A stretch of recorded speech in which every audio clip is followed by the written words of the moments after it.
Good morning everyone. हमने पिछली class में time sharing public multitasking operating system के बारे में डिस्कस किया था। आज उसी को कंटिन्यू करते हुए different process states of time sharing operating system के बारे में डिस्कस करते हैं। जैसा कि इस डायग्राम में देख रखा है कि सबसे पहले जो भी प्रोसेस टाइम शेयरिंग के अंदर जितनी भी प्रोसेस आएगी वह न्यू जॉब कलेक्ट हो जाएगी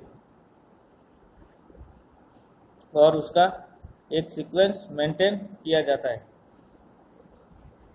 उसके बाद जो भी न्यू जॉब्स स्टेट के अंदर प्रोसेस सीक्वेंस जिस सीक्वेंस में आई हुई है उसी सीक्वेंस में उसको रेडी स्टेट में ट्रांसफ़र या सेंड कर दिया जाता है।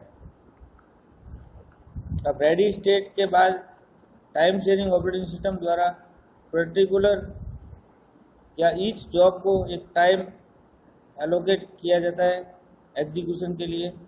उस हिसाब से वह प्रोसेस एग्जीक्यूट होने के लिए रनिंग स्टेट में फॉरवर्ड की जाती है।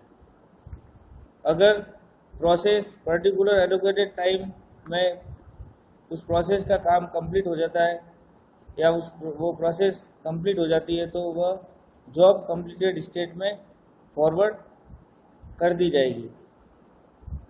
और अगर किसी प्रोसेस का टाइम एलोकेटेड टाइम स्लाइस से ओवर हो जाता है तो वह वापस रेडी स्टेट में मूव हो जाएगी।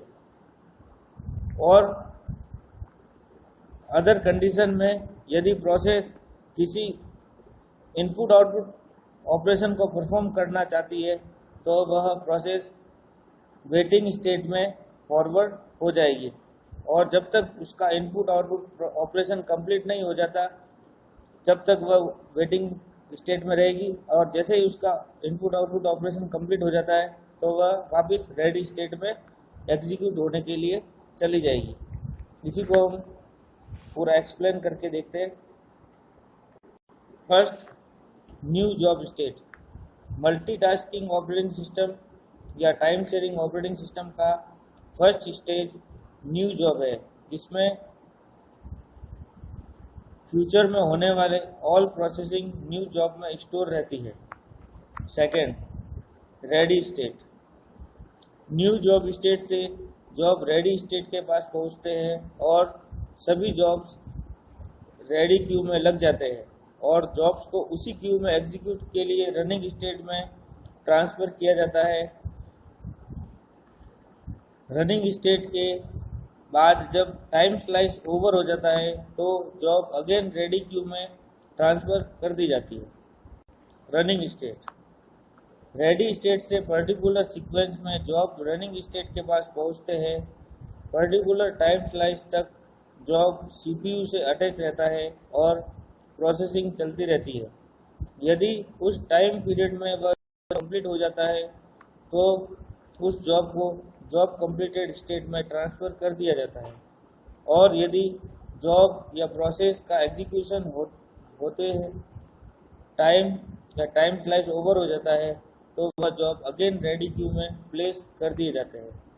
लेकिन यदि उस प्रोसेस में इनपुट आउटपुट ऑपरेशन की आवश्यकता होती है तो वह प्रोसेस नेक्स्ट स्टेट में ट्रांसफ़र कर दी जाती है जिसे ब्लॉक स्टेट या वेटिंग स्टेट कहते हैं।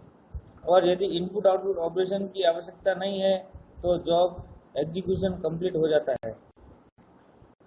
नेक्स्ट, ब्लॉक स्टेट या वेटिंग स्टेट। रनिंग स्टेट से इनपुट आउटपुट ऑपरेशन के लिए जॉब ब्लॉक स्टेट में आ जाते हैं और इनपुट आउटपुट ऑपरेशन कंप्लीट होने पर वह जॉब रेडी स्टेट में जाकर रेडी क्यू में स्टोर हो जाते हैं।